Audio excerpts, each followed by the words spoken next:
Olá, turma, tudo bem com vocês? Eu sou a professora Cíntia, professora de História. Hoje nós vamos para a aula número 46 do nono ano. E o assunto é ditadura civil-militar. Falaremos, então, a segunda parte desse assunto. Para o desenvolvimento deles, temos alguns objetivos. Seriam eles: mencionar acerca do boicote dos desfiles de 7 de setembro, planejado pelo deputado Márcio Moreira Alves em discurso, explicar o ato institucional número 5, reconhecer a luta armada e consequente criação de órgãos de repressão, explicar a política econômica de Médici com ênfase no milagre econômico e expor acerca da repressão no governo Médici. Antes de mais nada, já sabem, talvez já tenham até ali do ladinho o seu livro didático, caderno de história, lápis, caneta e borracha. Lembrando que vocês devem anotar as principais informações, mas também, ao final desta aula, fazer a atividade referente a ela. Muito bem, vamos lá? Em setembro de 68, o deputado de oposição Márcio Moreira Alves, ele deu um discurso na Câmara dos Deputados e ainda pediu que a população boicotasse os desfiles de 7 de setembro, que é o feriado do Dia da Independência. Além disso, ele chamou os quartéis de covis de torturadores. O ministro da Justiça pediu a autorização do Congresso para processar o deputado, mas a autorização não foi concedida. Embora muitos que saíam com essas falas muitas vezes desapareciam. Vocês vão entender mais no processo que a gente vai avançando sobre esse assunto. O governo militar usou esse fato para declarar o tal ato institucional número 5, que foi o pior de todos, e decretou censura geral no país. O que definia o ato institucional número 5? Dava ao presidente o poder de fechar o Congresso Nacional, cassar mandatos parlamentares, interferir em estados e municípios, suspender direitos políticos de qualquer cidadão ainda por 10 anos. É nesse período que, por exemplo, as aulas havia quinzenalmente, geralmente ali, alguém, um representante dos militares que sentava junto aos professores para fazer o planejamento de aula e ainda dizer o que poderia ser ensinado para os alunos e o que não poderia ser ensinado. Geralmente ainda haviam pessoas que fiscalizavam a ação desses professores. A partir do momento que eles falassem algo que fosse contrário aos militares, poderia ser que na próxima aula esse professor não aparecesse. Não só professores, mas artistas terão músicas, filmes que são cortados em virtude principalmente do ato institucional número 5. Até uma música talvez conhecida de vocês, ou se não, pesquisem sobre ela, Faroeste Caboclo. Foi uma das músicas que foi censurada pela ditadura. Afinal, falava de uma pessoa que só sofreu na vida e isso não era bem visto. Os militares queriam mostrar para a sociedade que eles foram responsáveis por organizar o país e levar o país ao progresso. Mas vamos lá. O Congresso ficou fechado até outubro de 69 e diversos políticos foram cassados. Além deles, ministros do Supremo Tribunal Federal, assim como diversos professores de universidades públicas foram tirados de seus cargos. E alguns foram mandados para fora do país, outros presos, torturados, mortos, que até hoje as famílias clamam pelo corpo dessas pessoas. Grupos de esquerda, então, aderiram à chamada luta armada como uma forma de acabar com a ditadura. Isso para acabar com os grupos de esquerda, o governo criou novos órgãos de repressão. Entre eles, a Operação Bandeirante, OBAN, e o Destacamento de Operações e Informação e Centro de Operações de Defesa Interna, o doicode.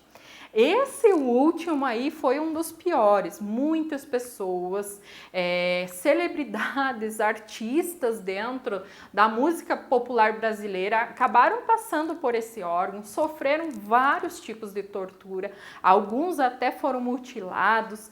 Um exemplo de filme, mas ainda vou trazer para vocês quando falarmos sobre os movimentos contra a ditadura, O Que É Isso, Companheiro? Que mostra a ação de um grupo de estudantes contra a questão da ditadura nesse momento.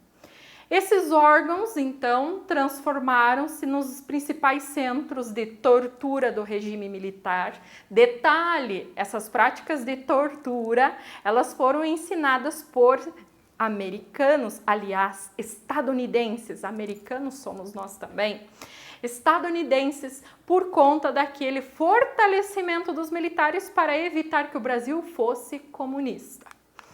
Em agosto de 69, Costa e Silva acabou sofrendo um derrame cerebral, ele é afastado da presidência e, por meio do ato institucional número 12, uma junta militar assume o poder e ainda declara vaga a presidência da República. É no dia 30 de outubro de 69 que o general Emílio Garrastazu Médici é eleito presidente pelo Congresso Nacional. Falando um pouquinho sobre o governo dele em termos econômicos, ele garantiu altos índices de crescimento no país, ele teve um governo favorecido em virtude de um bom momento da economia internacional.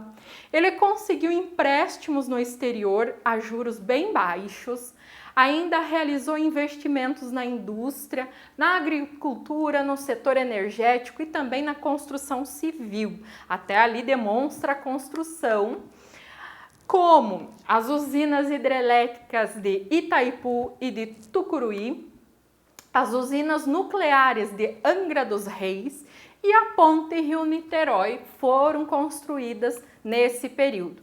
Então, aos olhos do povo, tudo estava funcionando às mil maravilhas. Foram os militares que colocaram ordem no Brasil e estão levando o país ao progresso.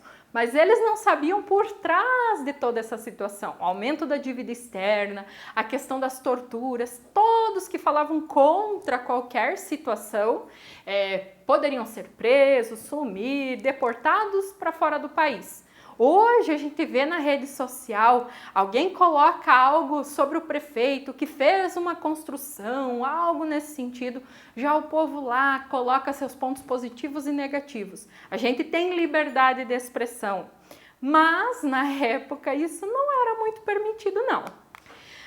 Resultado da política econômica de Médici foi chamado milagre econômico. A economia cresceu em média 11,2% ao ano, isso entre 68 e 73.